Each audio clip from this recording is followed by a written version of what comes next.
Living life on the road where dreams take flight. In our motorhome under stars so bright. With our dogs by our side in a world left to roam. Finding adventure wherever we call home.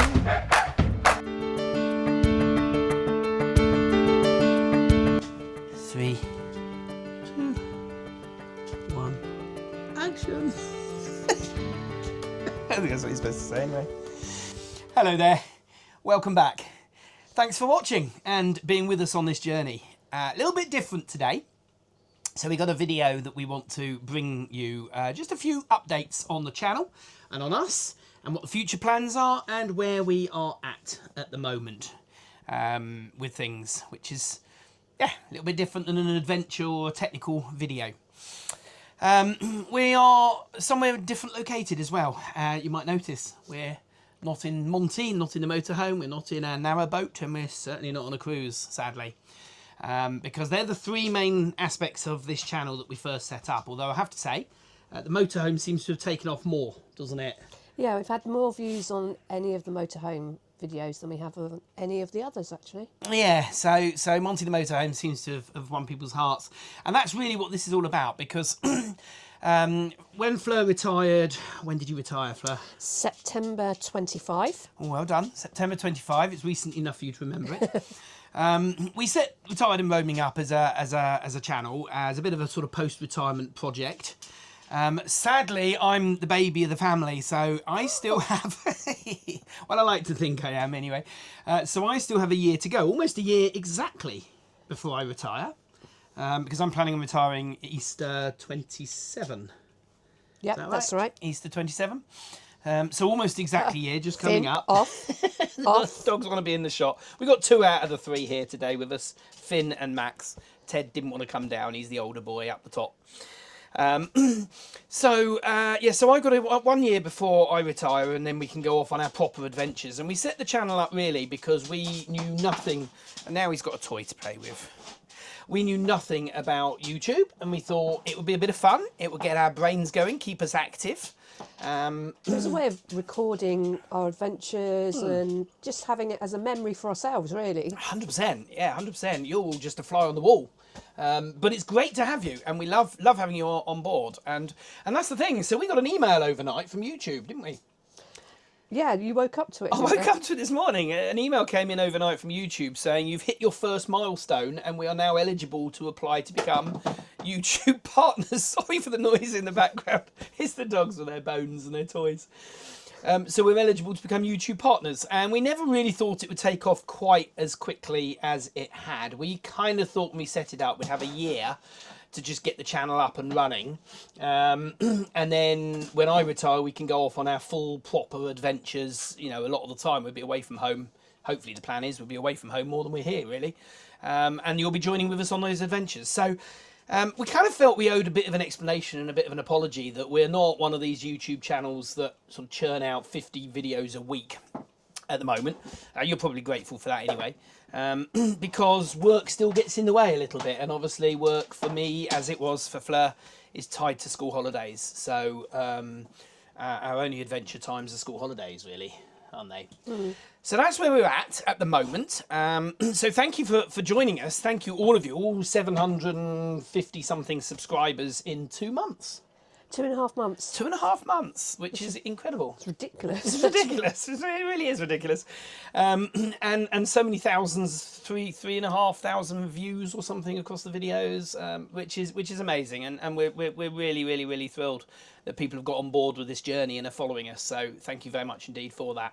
It makes a lot. If you haven't yet subscribed, please do, because that's how it all goes on, right? So the more people who subscribe, the more our channel gets pushed up, the more other people get to see it, all these algorithms or whatever they are that work. I don't get it all, it's a dark art, but I just know that you have to subscribe in order for it to count, and watch our videos and so on. So thank you very much for all those of you that have. So that's where we're at now. So what's coming up? I guess that's the next thing, really, isn't it? So let's think a little bit about what we have got coming up. Having given an apology that we're not sort of, 24 hours, 6 months of the year adventurers yet. we have got some really exciting things planned in the pipeline. So let's talk a little bit about what we got coming up in the future. I suppose probably one of the things that I'm looking forward to on a personal level is that we are planning on going back across to France at some point in the future, aren't we?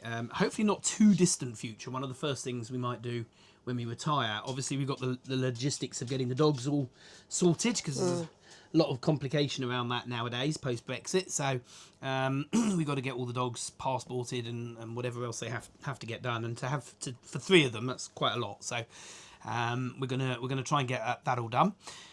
And the reason why we're going to France. So we took our caravan across to France, didn't we? I can't remember when. Some years back. We took the caravan across to France, which was fantastic. But I have a particular interest, I think it's fair to say, in World War II and D-Day in particular. You're smiling because if you've noticed the backdrop, okay, so this is where we are. So we're in our garden cabin at the moment. We're fortunate the house is sort of behind us up that way, up the other end of the garden. And we've got a lovely lounge, we've got, lovely rooms and everything in the house. Everything's super in the house. But one of the reasons we bought this house was because it had this self-contained garden cabin, which is down the bottom end of the garden overlooking the fields, isn't it? Little did I know when we bought it what it would turn into. There's me thinking, oh, beautiful summer house, lovely. So we'll show you right now. Whilst we're talking, you can have a little tour around the garden cabin, and yeah, you'll notice and see that it's not a little summer house, is it really? I'm so sorry, my love. It has kind of been commandeered into something else. So yeah, it's basically my D-Day and World War II museum, as you can see. I've been an avid collector, a private collector of items and artifacts. Don't worry, the guns are all decommissioned that you'll see as we're going around. I've got all the deactivation certificates. They're all legal. I've been an avid collector for quite some time now of World War II memorabilia, but particularly around D-Day. And D-Day's been a long time passion and fascination of mine. For many years, I've led D-Day tours around the battlefield sites, and we went out and did our own D-Day tours around as well, just to enhance my knowledge and see some of the places that I didn't take people to visit. And so we want to go back, basically, don't we? We want to go back. We want to spend a bit more time out there and do a little bit more. And the plan is to put that into some videos for you. So this will be really fantastic, because what we're going to do is we're going to go out there and we're going to do the whole thing in chronological order. So we're going to start with sort of the night of the 5th of June 1944, deal with Pegasus Bridge, and visit there and talk about that, and then we'll go through the whole thing. I won't spoil it too much, but we'll go through the whole thing in chronological order right the way through, sort of stopping before they take Caen and the advance into towards Paris. So looking at the D-Day landing sites, and we're also going to do a lot there about the personal stories, aren't we? Because one of the things I'm really passionate about, the personal stories of World War II. So we'll take us to the graves of some of the key people, and tell you their stories. And there's some amazing stories, including a lovely dog-related story, which is really sad. Glenn, Glenn, and Emile Cortel. So we'll tell you that story and so on and so forth. So you can, look forward to that. That'd be a really fantastic one. And certainly anyone that's planning on going to France or doing the D-Day landing sites, that will be an absolutely, without question, invaluable source of information for you. So that's that one. What else are we planning, Fleur? So we're also planning to travel to one of our favourite countries in the world, which is Norway. Norway holds a special place in our heart, really, because that's where we had our honeymoon all those years ago. Yeah, don't we look young, look. So we are planning to, now it does depend on the route. So at the moment we're looking to travel from Denmark and take the ferry across, but if the rumours are right and there is going to be a direct link from the UK across, then we may look at doing that. But that's a little bit more in the future, isn't it? Yeah, I mean, they've been talking about this direct link for years, haven't they? And I think Newcastle, is it Newcastle they're talking about? I can't remember now, but I think they're talking Newcastle across. There has been a direct link to Norway from the UK previously many years ago, and then it was stopped. So we're really, really hoping that comes about because we particularly love the Lofoten Islands, don't we? And we want to go around. We've been out to Norway, how many times? 4 or 5 times perhaps now, on various cruises. But we would really love to drive it ourselves now, wouldn't we? Take Monty across and spend a bit more time exploring such a beautiful, stunning country. It really is.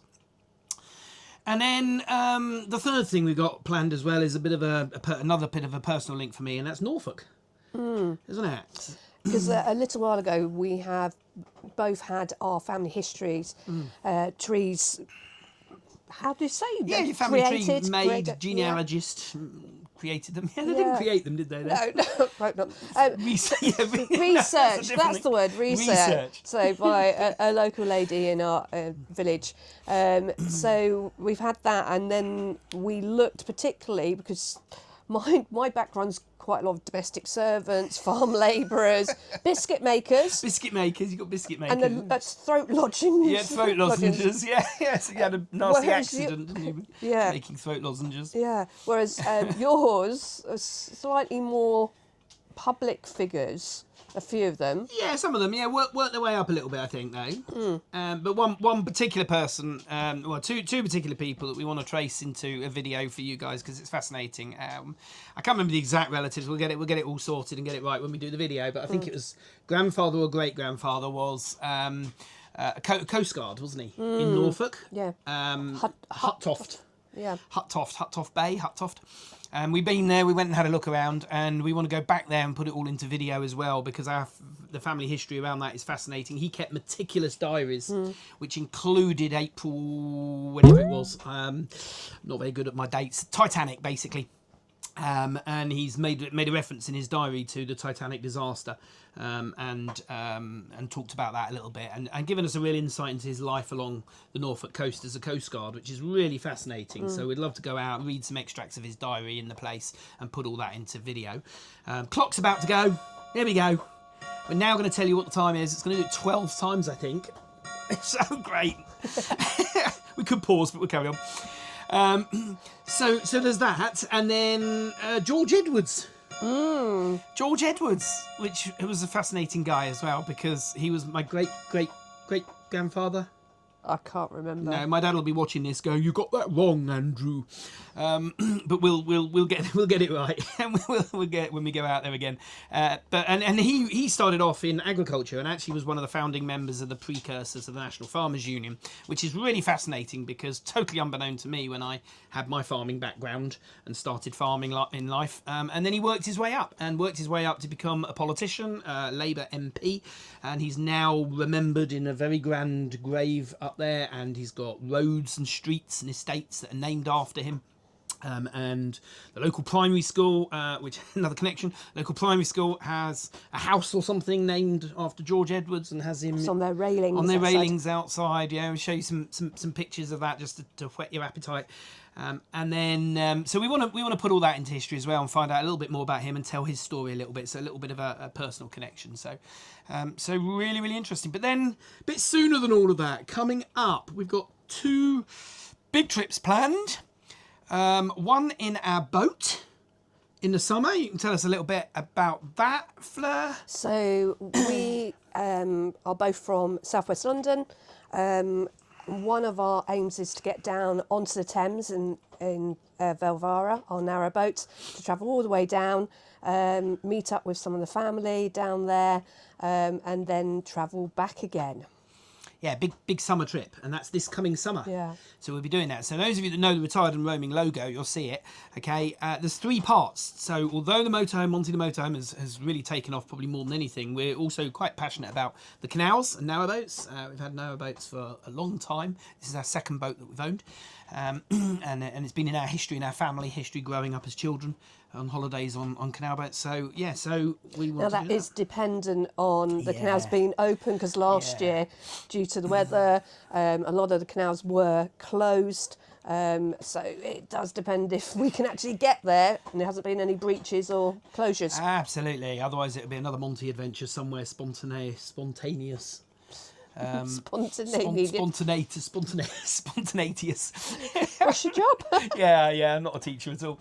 And then even sooner than all that, because in 3 weeks' time we've got Easter. So what's coming up at Easter, Fleur? Where are we doing? So Easter, we are planning to go over to Northumberland, up along the coast and just into the borderlands between England and Scotland, and see where that takes us. That's what we're planning at the moment. Yeah, it's a part of the world we've never been to, isn't No, it? not at all.